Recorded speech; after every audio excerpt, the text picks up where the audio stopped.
एक बार एक पंडित जी काशी से पढ़ाई करके वापस अपने घर आए।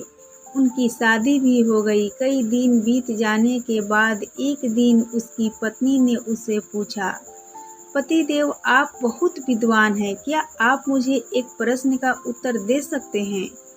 पंडित जी इनकार नहीं कर सके और बोले, पूछो, क्या पूछना चाहती हो?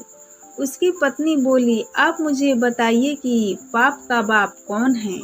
उसकी पत्नी की बात सुनकर पंडित जी सोच में पड़ गए कि अब क्या जवाब दूं। तभी उसकी पत्नी बोली, महाराज नहीं मालूम तो रहने दीजिए। पंडित जी ने कहा, नहीं, मैं तुम्हें इसका जवाब जरूर दूंगा। अगले ही दिन पंडित जी काशी के लिए निकल पड़े। रास्ते में ही एक वैश्या रहती थी। वह पंडित जी को देखकर बोली, पंडित जी कहाँ जा रहे हो? पंडित जी बोले, जी मैं काशी जा रहा हूँ।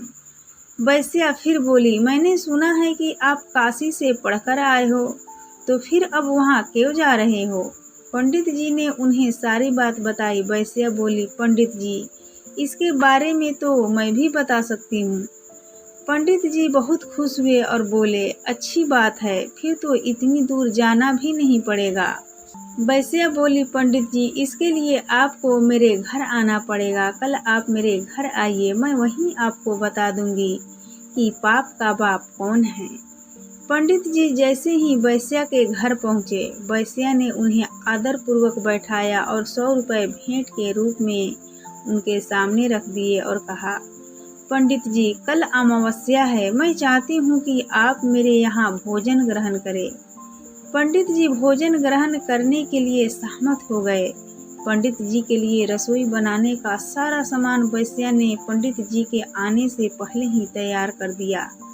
अब पंडित जी महाराज पधार गए और रसोई बनाने लगे। तभी वैश्या पंडित जी को भेंट के रूप में 100 रुपये देती हुई बोली, देखो पक्की रसोई तो आप पाते ही हो, कच्ची रसोई हर एक के हाथ की नहीं पाते। पक्की रसोई मैं बना दूं, आप पा लेना। ऐसा कहकर 100 रुपये पंडित जी के पास रख दिए। पंडित जी ने कहा, कोई हर्ज नहीं, और 100 रुपये स्वीकार कर लिया। अब रसोई बनाकर पंडित जी को परोस दिया और हाथ जोड़कर 100 रुपये पंडित जी के आगे रखकर बोली, महाराज जब मेरे हाथ से बनी रसोई आप पा रहे हैं, तो मैं अपने हाथ से ग्रास दे दूं। हाथ तो वही हैं जिनसे रसोई बनाई है, ऐसी कृपा करो। पंडित जी मान गए। वैश्या ने जैसे ही ग्रास पंडित जी के मुंह की ओर किया, पंडित जी ने ग्रास लेने के लिए मुंह खोला। वैश्या जोर से बोली, खबरदार, जो मेरे घर का अन्न खाया तो अभी तक भी आपको ज्ञान नहीं हुआ। मैं आप जैसे पंडित का धर्म भ्रष्ट नहीं करना चाहती। यह सब तो मैंने आपको पाप का बाप कौन है का ज्ञान करने के लिए किया था। मैं ज्यों-ज्यों आपके आगे रुपए रखती गई, त्यों-त्यों आप ढीले होते गए। इससे यह साबित होता है कि पाप का बाप लोभ है। इंसान को लोभ के पीछे नहीं दौड़ना चाहिए, क्योंकि लोभ या लालच इंसान को अंधा बना देता है। इससे इंसान पुण्य और पाप सब भूल जाता है। तो दोस्तों, पाप का बाप कौन है, ये कहानी आपको कैसी लगी कृपया हमें कमेंट बॉक्स में कमेंट करके ज़रूर बताएं। और साथ ही अच्छी लगी होगी तो अपने दोस्तों के साथ ज़रूर शेयर करें, और साथ ही इस चैनल को सब्सक्राइब कर ले और बेल आइकन को प्रेस कर ले, ताकि जो भी नई वीडियो आए उसका नोटिफिकेशन आप तक पहुँचे।